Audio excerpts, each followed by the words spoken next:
మేడ్చల్ జిల్లా జీడిమెట్ల పిఎస్ పరిధిలో దోపిడీ దొంగలు రెచ్చిపోయారు. పోలీసులకే సవాలు విసిరినట్లుగా దుండగులు చోరీకి తెగబట్టారు. నిన్న రాత్రి మార్కండేయ నగర్ ఏరియాలోని హెచ్డిఎఫ్సి ఏటీఎంలో భారీ చోరీకి తెగబట్టారు. గ్యాస్ కట్టర్ సాయంతో ఏటీఎం మిషన్లో డబ్బులు ఇన్స్టాల్ చేసే బాక్స్ని దోచుకెళ్లారు. కాటన్ సెర్చ్ నిర్వహించిన 4 గంటల్లోనే చోరీ జరగడంతో అంతా నివ్వెరపోయారు. పోలీసులు సీసీ ఫుటేజ్ ఆధారంగా కేసు నమోదు చేసి దర్యాప్తు చేస్తున్నారు. ఇదే అంశానికి సంబంధించి పూర్తి అప్డేట్స్ మా ప్రతినిధి రంజిత్ అందజేస్తారు. రంజిత్, ఏటీఎంలో దుండగులు చోరీ చేసినట్టుగా తెలుస్తుంది. ఎలా జరిగింది చోరీ? దీనికి సంబంధించి పోలీసులు ఏం చెప్తున్నారు? పూర్తి అప్డేట్స్ ఏంటి? కుమార్,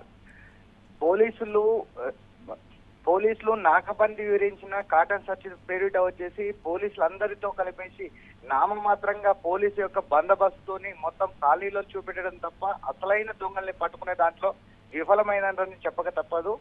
గత రాత్రి సాయంకాలం 6 గంటల నుంచి 8 గంటల వరకు నాకాబందీ పేరిట వచ్చేసి 50 మంది పోలీసులు వచ్చి తనిఖీ కార్యక్రమాలు చేపట్టారు. తనిఖీ మాత్రాలు చేపట్టిన తర్వాత కూడా చేపట్టిన 2 గంటల్లోనే దాదాపు హెచ్డిఎఫ్సి ఏటీఎం చోరీ చేసిన సందర్భం అనేది కనబడుతుంది. 50 మంది పోలీసులతో నరేష్ రెడ్డి, బాలనగర్ ఏసీపీ నరేష్ రెడ్డి ఆధ్వర్యంలో ఈ కాటన్ సర్చ్ ఏర్పాటు చేశారు. చేసిన తర్వాత రాత్రి 11 గంటల తర్వాత హెచ్డిఎఫ్సి ఏటీఎం లోకి ఒక మూట, ఒక సంచిలో కట్టర్లు, దాంతో పాటుగా దానికి సంబంధించిన ఎక్విప్మెంట్స్ అన్ని కూడా తీసుకొని వచ్చేసి హెచ్డిఎఫ్సి ఏటీఎం కు సంబంధించిన డబ్బుల బాక్స్ ఏదైతే ఏర్పాటు చేస్తారో దాన్ని నిల్వ ఉంచేటువంటి ఆ బాక్స్ మొత్తం కూడా కట్ చేసి దాన్ని తీసుకెళ్లిన పరిస్థితులు అనేది కనబడుతున్నాయి.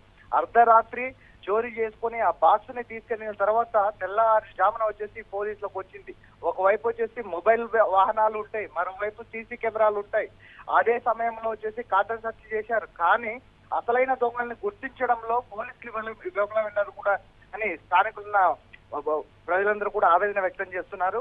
ఇప్పటికే సీసీ ఫుటేజ్ ఆధారంగా స్థానికంగా ఉన్నటువంటి ఏదైతే ప్రాంతం ఉంటుందో ఆ ప్రాంతంలో కూడా పోలీసులందరూ కూడా తనిఖీ కార్యక్రమాలు ఏర్పాటు చేశారు.